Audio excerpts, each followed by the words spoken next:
बिस्मिल्लाहिर्रहमानिर्रहीम। अस्सलाम वालेकुम फ्रेंड्स, माय नेम इज़ सबा मुनीर और आज हम पॉलिटिकल साइंस का जो टॉपिक डिस्कस करेंगे वो है डिक्टेटरशिप। आज हम पढ़ेंगे इसका इंट्रोडक्शन, इसकी डेफिनेशन, हिस्टोरिकल बैकग्राउंड और इसके फीचर्स। तो चलिए शुरू करते हैं। डिक्टेटरशिप क्या है?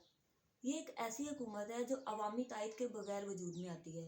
इट मीन्स कि इसमें जो तमाम अख्तियारात होते हैं वो एक फ़र्द वाहिद के पास होते हैं और वो लामहदूद अख्तियारात का मालिक होता है।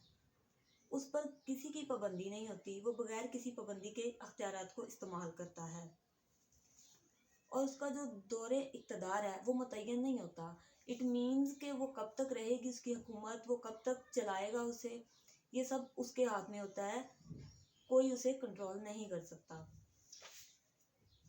इसकी डेफिनेशन में देखें, government by single person. It means कि ये एक सिंगल पर्सन की गवर्नमेंट होती है, फ़र्द वाहिद की गवर्नमेंट होती है। अगर हम इसके हिस्टोरिकल बैकग्राउंड की बात करें तो ये एंशियंट ग्रीक और रोमन से आया है। एंशियंट ग्रीक में डिक्टेटरशिप कैसी होती थी? वहाँ डिक्टेटरशिप का सिस्टम ऐसा होता था कि जो डिक्टेटर आता था वो ताकत के बलबूते पर आता था और उस डिक्टेटरशिप को वो अपनी ताकत के बलबूते पर ही कायम रखता था जब तक वो चाहता था। लेकिन रोमन्स में इसके बिल्कुल बरक्स था। वहाँ ये सिस्टम नहीं था, वहाँ एक डिक्टेटर लाजमी होता था।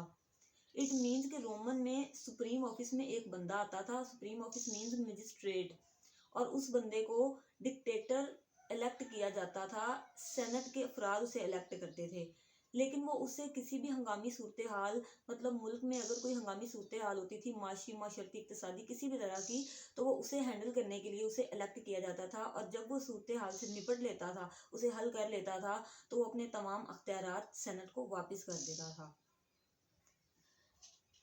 अब आती है मॉडर्न डिक्टेटरशिप। मॉडर्न डिक्टेटरशिप में क्या था? मौजूदा रियासतों की जो डिक्टेटरशिप है वो मुल्की आइन की खिलाफ वर्जी करते हुए वजूद में आती है। इट मीन्स कि ये अमूमी तौर पर फौजी बगावत के तहत होती है और ये ज़िंदगी भर के लिए आती है। इट मीन्स कि जो डिक्टेटर मॉडर्न टाइम्स में आता है उसे मौत ही ख़त्म कर सकती है, मौत ही हटा सकती है, या फिर कोई और डिक्टेटर आके उसकी जगह ले ले, अदरवाइज़ वो ख़त्म नहीं होती। इसका पहला फीचर है product of crisis. It means कि जो डिक्टेटर होता है वो क्राइसिस की पैदावार होता है। क्राइसिस किसी तरह के भी हो सकते हैं, मतलब मुल्क में माशी, माशरती, इक़्तिसादी बहरान आ सकता है किसी भी तरह का, तो वो उसे कंट्रोल करने के लिए आता है। नेक्स्ट फीचर है arbitrary crisis of power. It means कि जो डिक्टेटर है वो अपनी मर्जी से पावर को इस्तेमाल करता है, अपनी मर्जी से एक्सरसाइज करता है, वो किसी से मशवरा नहीं लेता, उसे जो पॉलिसी अच्छी लगती है वो उसे अडॉप्ट करता है, उसे फॉलो करता है। Aggressive method of decision. It means कि वो अपने अख्तियारात को ताकत से इस्तेमाल करता है बगैर किसी कमज़ोरी के, वो जो चाहता है वो करता है। इसका नेक्स्ट फीचर है रूल ऑफ वन पर्सन और पार्टी। इट मीन्स के डिक्टेटर जो होता है या तो वो एक बंदा होता है या एक पार्टी होती है। इसका मतलब ये नहीं है कि एक पूरी पार्टी जो होती है वो रूल करती है, नहीं, एक बंदा डिक्टेटर होता है, हो सकता है कोई पॉलिटिकल पार्टी उससे अटैच हो और ऑर्डर जो वो देगा पॉलिटिकल पार्टी भी वही ऑर्डर्स को फॉलो करेगी, वो तमाम अख्तियारात का मालिक होता है।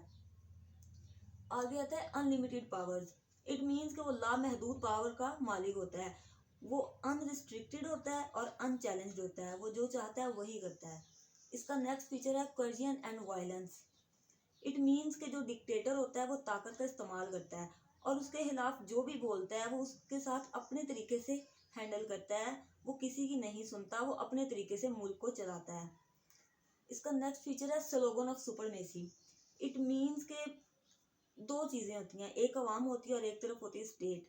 इसमें रियासत की बरतरी का नारा गाया जाता है। इट मीन्स के वो स्टेट को पावरफुल करार दिया जाता है और वो इसमें कहा जाता है कि अवाम कुर्बानी दे रियासत के लिए और उसको देनी भी चाहिए।